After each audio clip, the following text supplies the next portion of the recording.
अस्सलाम वालेकुम नाज़रीन कराम, नई वीडियो में आपको खुश आमदीद कहते हैं। मुकाबले का वक्त आन पहुंचा है। इंतखाबी युद्ध सजने वाला है। सिर्फ 2 दिन बाकी हैं। इन 2 दिनों में आपने भरपूर किस्म की तैयारी करनी है इंतखाबात की, वोट डालने की, और वोट डाल के आपने जुल्म का बदला लेना है जमहूरी तरीके से। बेनज़ीर भुट्टो ने एक दफ़ा कहा था कि democracy is the best revenge, जमहूरियत बेहतरीन इंतकाम है। मैं भी कहता हूँ कि वोट की पर्ची बेहतरीन इंतकाम होगा आपकी तरफ से, कौम की तरफ से, उन फाशिस्ट और डिक्टेटर्स के खिलाफ जिन्होंने अप्रोच रखी पिछले 22 महीनों में और जिस तरह से मुल्क को बर्बाद किया, उनके लिए ख़ास तौर पर यह वोट की पर्ची आपकी तरफ से बेहतरीन इंतकाम होगा। परसों मैदान सज जाएगा। इस इंतखाबी युद्ध का इन्हिसार आपके वोट पर है। वोट फैसला करेगा कि ये जंग आपने जीतनी है या फिर इस फरसूदा निज़ाम ने जीतना है, जिसके लिए हम रोना रोते रहते हैं। और पिछले 30 सालों से हम एक नैरेटिव के साथ, एक मकसद के साथ आगे बढ़ रहे हैं कि पाकिस्तान से करप्ट पॉलिटिशियंस और मरूसी सियासत का खात्मा करना है। कुछ ख़ानदान जो मुसल्लत हो चुके हैं पाकिस्तान के सिस्टम पर और उस पर काबिज हैं, उससे मुल्क को आज़ाद करवाना है। पाकिस्तान के लिए तरक्की का पहला कदम उठ गया था, लेकिन फिर उसे रिवर्स किया गया। अपने ज़ाती मफादात के लिए ज़ाती सौदे किए गए। फिर पिछले 22 महीनों में उन्होंने जो तबाही मचाई वो आप सबके सामने है। पाकिस्तान का एक भी खानदान ऐसा नहीं है जो इस शर से महफूज रहा हो जो कि पिछले 22 महीनों में फैलाया गया। आइन, कानून, जमहूरिया, दस्तूर, अदालत, वकालत, सहाफत, सबको पामाल किया गया। ये बार बार मैं बात इसलिए कहता हूं कि आपके जहनों में होना चाहिए कि अब वो वक्त आ गया है, क्योंकि एक तवील अरसे से हम इंतज़ार कर रहे थे। इस वक्त भी अगर तहरीक इंसाफ के नामजद उम्मीदवार ज़्यादा से ज़्यादा जीत जाते हैं और 170 अरकान असम्बली में पहुंच जाते हैं, और ये कोई बड़ी बात नहीं है 170 अरकान का पहुंचना, क्योंकि ग्राउंड रियलिटी या जो ज़मीनी हकायक हैं वो बिल्कुल ऐसे हैं कि 90 और 10 का फ़र्क है। 90 लोग एक तरफ खड़े हैं जबकि 10 एक तरफ हैं। ये पंजाब और खैबर पख्तूनख्वा की सूरत हाल है, जबकि सिंध में पाकिस्तान पीपल्स पार्टी का पलड़ा भारी है। बलोचिस्तान मिक्स है लेकिन उसकी सीटें बहुत कम हैं। इसलिए पंजाब और खैबर पख्तूनख्वा ये 2 सूबे ऐसे हैं, यहाँ से 170 अरकान कौमी असम्बली के पीटीआई के जाने चाहिए और 140 सिर्फ पंजाब के हैं, जबकि 30 खैबर पख्तूनख्वा के हैं। 170 लोग चाहिए। अगर आप 170 मुंतखब अरकान ले आते हैं तो फिर हुकूमत आज़ाद अरकान बना सकते हैं और फिर ये सारे का सारा चूचू का मुरब्बा बिल्कुल फारिग हो जाएगा। इसके बावजूद कि तहरीक इंसाफ के पास बल्ले का निशान नहीं है, लेकिन इसके बावजूद ये जीत मुमकिन है। वो कैसे, इस पर बात करेंगे। जबकि सरकार के ओहदेदारान ने यह एक्सप्लेन कर दिया है कि आज़ाद अरकान मिलकर अपना वज़ीर आज़म बना सकते हैं, अपना वज़ीर आला ला सकते हैं, अपना स्पीकर बना सकते हैं। अब इलेक्शन कमीशन ने तमाम तर इंतजामात मुकम्मल कर लिए हैं। इलेक्शन कमीशन के अंदर खलबली मची हुई है, क्योंकि सिस्टमेटिक इंजीनियरिंग करनी है, पॉलिटिकल इंजीनियरिंग जिसे कहते हैं। एक जाने पुलिस के ज़रिए, ज़िलाई इंतज़ामिया के ज़रिए उम्मीदवारों को उठाने के ज़रिए गिरफ्तारियां वगैरह की गई। ये एक अलग धांधली है, एक है सिस्टमेटिक धांधली। एक बात आप जहन में रखें कि secretary election commission Umar Hamid resign करके गए हैं कुछ अर्सा पहले। उनको शदीद तहफ़्फ़ुज़ात थे चीफ इलेक्शन कमिश्नर के साथ।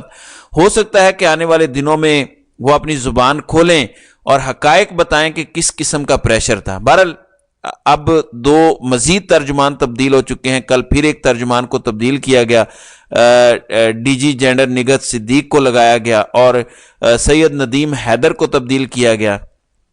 ग्राउंड पर इंतजामात मुकम्मल हैं। ऑलमोस्ट हर जगह जो है वो बैलेट पेपर पहुंच चुके हैं, सिवाय उन हलकों के जिन में अदालती फैसले आए और अदालती फैसले के बाद बैलेट पेपर छपवाए गए, वो कल तक पहुंच जाएंगे। मोस्टली 99% हलकों में बैलेट पेपर पहुंचे हैं। बैलेट बॉक्स की भी तरसील का काम जारी है। कहा गया कि बैलेट पेपर की तरसील का काम 7 फरवरी तक मुकम्मल कर लिया जाएगा। फिर इंतहाई हसास पोलिंग स्टेशन पर CCTV कैमराज लगाए गए हैं और नताइज मुरतब करने का इलेक्शन मैनेजमेंट सिस्टम इस्तेमाल किया जाएगा।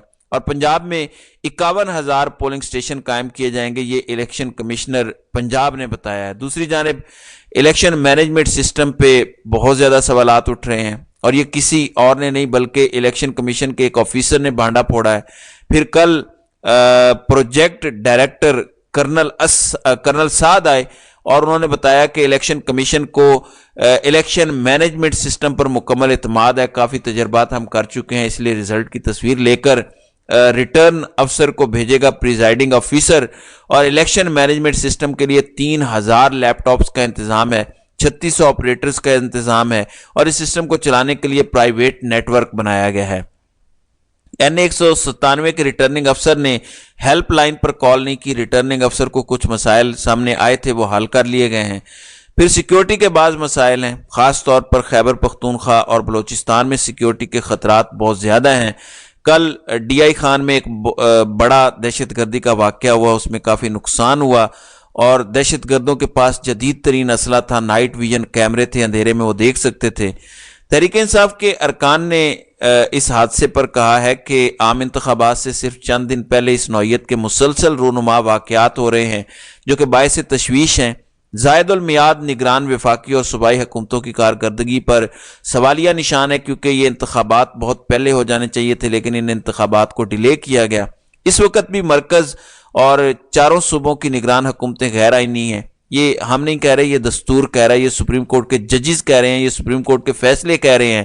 تمام تر ریاستی مشینری اس وقت سابق وزیر اعظم اور ملک کے مقبول ترین لیڈر عمران خان اور تحریک انصاف کے خلاف بدترین سیاسی انجینئرنگ کی شرمناک کوششوں میں مصروف ہے۔ شہریوں کے تحفظ، سلامتی اور امن و امان کے ذمہ دار اداروں کی واحد ترجیح پرامن سیاسی سرگرمیوں کی راہ روکنا ہے اور نہتے شہریوں کو جعلی مقدمے میں گرفتار کرنا ہے، اور غیر آئینی حکومتوں کی ملکی امن عامہ کی صورتحال برقرار رکھنے میں مکمل ناکامی نگران حکومت کے عزائم اور ترجیحات کو واضح کرتی ہے۔ پرامن سیاسی اجتماعات سے لے کر شہریوں کی حفاظت پر مامور پولیس اہلکاروں پر دہشت گرد حملے ناقابل برداشت ہیں۔ عام انتخابات کا صاف شفاف ماحول میں انعقاد یقینی بناتے ہوئے ملک کی باغ دوڑ عوامی مینڈیٹ کی حامل حکومت کے حوالے کی جائے، یہ تحریک انصاف نے رد عمل دیا ہے اور متاثرہ خاندانوں سے دلی ہمدردی اور یکجہتی کا اظہار کیا ہے، اور شہداء کے بلندی درجات کے لیے بھی دعا کی ہے۔ اب سابق سیکرٹری الیکشن کمیشنر کنور دلشاد صاحب وہ کہتے ہیں کہ آزاد امیدواروں اور ان کے ہم خیال امیدواروں کی تعداد اگر 169 ہو گئی تو پھر وہ اپنے قائد ایوان کا انتخاب کر سکتے ہیں۔ اگر قائد ایوان کا انتخاب رن آف الیکشن کے ذریعے نہیں ہوتا تو صدر مملکت آرٹیکل 58(2) کے تحت اسمبلی کو تحلیل کرنے کے مجاز ہوں گے، یعنی جس طرح سے چوچو کا مربع بنانے کی کوشش کی جا رہی ہے اور یہ کوشش بدستور کی جا رہی ہے، تو نتائج یہی نکلیں گے جو کنور دلشاد بتا رہے ہیں، کیونکہ آزاد ارکان کو موقع ملنا چاہیے اگر وہ جیت چاہتے ہیں۔ اگر قائد ایوان کا انتخاب رن آف کے ذریعے بھی نہیں ہوتا، رن آف کا مطلب ہے کہ پہلے مقابلہ ہو اور کوئی بھی امیدوار اکثریت حاصل نہ کر پائے اور 169 ممبرز نہ لے سکے، اس کے بعد پھر دوبارہ یہ مقابلہ ہوگا، پھر جو سب سے زیادہ ووٹ لے گا وہ منتخب ہوگا، تو یہ رن آف الیکشن ہے۔ اب اگر کسی کو اکثریت حاصل نہیں ہوتی تو صدر مملکت آئین کے تحت پھر اسمبلی توڑ دیں گے۔ پھر انہوں نے کہا کہ اگر صوبے میں بھی آزاد امیدوار زیادہ ہیں تو وہ اپنا وزیر اعلیٰ لا سکتے ہیں۔ آرٹیکل 106 کے تحت انہوں نے کہا کہ آزاد ارکان اسمبلی کسی بھی پارٹی میں شمولیت اختیار کرنے کے پابند ہوں گے جو الیکشن کمیشن سے انتخابی نشان حاصل کر چکی ہو۔ کنور دلشاد نے کہا کہ اگر آزاد اراکین اسمبلی مقررہ وقت میں پارٹی میں شمولیت اختیار نہیں کرتے تو وہ آزاد متصور ہوں گے۔ اب یہاں پہ ایک باریک واردات ڈالنے کی کوشش کی جا رہی ہے۔ تحریک انصاف کے نامزد امیدواران کو یہ آزاد ارکان کا درجہ دینے کی زبردستی کوشش کر رہے ہیں۔ ان کو کہا جائے گا کہ آپ پیپلز پارٹی یا مسلم لیگ نواز جوائن کر لیں اور پارٹی وہ جوائن کریں جو انتخابی نشان پر آئی ہے، مطلب ہارس ٹریڈنگ کا بھرپور موقع دیا جائے گا۔ پھر اگر اس کے باوجود ارکان نہیں جوائن کرتے کوئی بھی پارٹی تو پھر وہ اپنا آزاد گروپ بنا لیں گے اور پھر وہ اپنا وزیر اعظم لائیں گے، اور یہی اصل میں ہونا چاہیے، کیونکہ ان کا خیال ہے کہ شاید تحریک انصاف کے لوگ ٹوٹ جائیں گے، جو کہ ممکن نہیں ہے۔ بہت زیادہ مشکل ہے کہ پوری کی پوری پارٹی کو ہائی جیک کیا جائے۔ پھر وہ کہتے ہیں کہ اپنی پرانی جماعت میں شمولیت کے لیے الیکشن کمیشن سے رجوع کر سکتے ہیں، یعنی کہ تحریک انصاف میں اگر جانا ہے تو پھر وہ الیکشن کمیشن سے رجوع کریں گے واپس جانے کے لیے۔ یہ عجیب و غریب بات انہوں نے کی ہے۔ پھر انہوں نے کہا کہ 8 فروری کو الیکشن میں 5 کروڑ سے زائد نوجوان ووٹ دینے کے اہل ہوں گے اور اصل طاقت یہی ہیں जो 44% है मजमूई तादाद का, अगर ये 44% पहुंच जाते हैं वोट डालने के लिए और वो जुल्म का बदला लेने में कामयाब हो जाते हैं, तो फिर तहरीक इंसाफ को आने से कोई ताकत रोक नहीं सकती। अगर तहरीक इंसाफ आएगी तो इमरान खान उसके चंद ही रोज के बाद जेल से रिहा हो जाएंगे। इसलिए ये दोनों काम करने के लिए नौजवानों को निकलना पड़ेगा और वोट कास्ट करना पड़ेगा। तो नाज़रीन इकराम, आपकी इस वीडियो के हवाले से क्या राय है? आप अपनी राय का इजहार कमेंट सेक्शन में ज़रूर कीजिएगा।